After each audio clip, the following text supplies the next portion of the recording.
জানেন কি, নন্দগাঁ ও বর্ষানার মাঝখানে অবস্থিত এক পবিত্র স্থান প্রেম সরোবর। কথিত আছে এখানেই বড় হওয়ার পর প্রথমবার একে অপরের মুখোমুখি হয়েছিলেন শ্রীকৃষ্ণ ও শ্রী রাধারানী।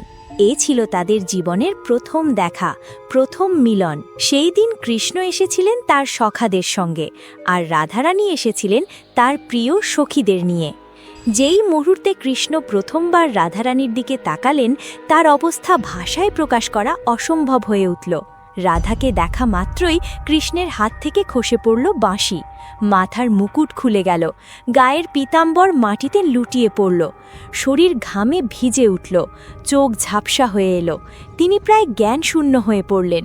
সখারা কোনো মতে তাকে সামলে নিলেন। এরপর শুরু হলো এক মধুর কথোপকথন। কৃষ্ণ মৃদু কণ্ঠে জিজ্ঞেস করলেন, তোমার নাম কি? রাধারানী শান্ত স্বরে উত্তর দিলেন, আমার নাম রাধা। আর তোমার নাম কি? কৃষ্ণ সামান্য গর্বের সঙ্গে বললেন, আমাকে চেনো না? পুরো বৃন্দাবনের সবাই আমাকে চেনে। রাধারানী তখন সখী ললিতাকে জিজ্ঞাসা করেন, কে? কৃষ্ণ বললেন, আমার নাম কৃষ্ণ। রাধারানী তখন মুচকি হেসে বললেন, ও আচ্ছা, তুমি তবে সেই কৃষ্ণ যে সারা ব্রজ জুড়ে মাখন চুরি করে বেড়ায়? এই কথা শুনে কৃষ্ণ একেবারে চুপ করে গেলেন। প্রথম দেখা শেষে রাধারানী চলে গেলেন, কিন্তু কৃষ্ণের হৃদয়ে শুরু হলো এক গভীর বিরহ। তিনি সারা ঘর জুড়ে রাধা রাধা বলে ঘুরে বেড়াতে লাগলেন। সখাদের অনুরোধ করতে লাগলেন যেন তাকে রাধার সঙ্গে আবার একবার দেখা করিয়ে দেওয়া হয়। কৃষ্ণের এই অবস্থা দেখে সখারা তাকে নিয়ে গেলেন বর্ষানা, রাধারানীর গ্রামে।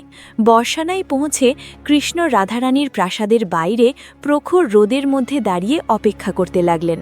সখী ললিতা ডাকার পর রাধারানী বেরিয়ে এলেন। তিনি কৃষ্ণের সামনে দিয়ে হেঁটে চলে গেলেন। এক মুহূর্তের জন্য থামলেন না, কিন্তু মাটিতে থেকে গেল তার কোমল চরণের ছাপ।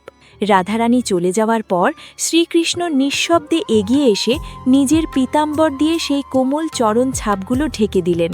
প্রখর রোদের দহন যেন রাধারানীর পায়ে না লাগে, এই ভয়ে তিনি নিজেই ছায়া হয়ে দাঁড়িয়ে রইলেন এবং কাঁদতে কাঁদতে তিনি সেই চরণধূলি নিজের কপালে ছুঁয়ে লাগালেন আর কাঁদতে লাগলেন। কৃষ্ণের মনে ভয় ছিল, যদি তার মনের কোনো অশুদ্ধ স্পর্শ রাধারানীর চরণে লাগে তবে হয়তো তার প্রিয়তমার কষ্ট হতে পারে। এতটাই কোমল, এতটাই পবিত্র ছিল তাদের প্রেম, যেখানে স্পর্শ নয়, দৃষ্টি নয়, শুধু ভক্তি, সমর্পণ আর নিঃস্বার্থ ভালোবাসা। এটাই রাধাকৃষ্ণের প্রথম প্রেম, যেখানে দুই আত্মার মিলন হয়েছিল। আপনি যদি রাধাকৃষ্ণের ভক্ত হয়ে থাকেন তাহলে ভিডিওটি লাইক ও চ্যানেলটি সাবস্ক্রাইব করুন আর কমেন্টে লিখুন, জয় রাধাকৃষ্ণ।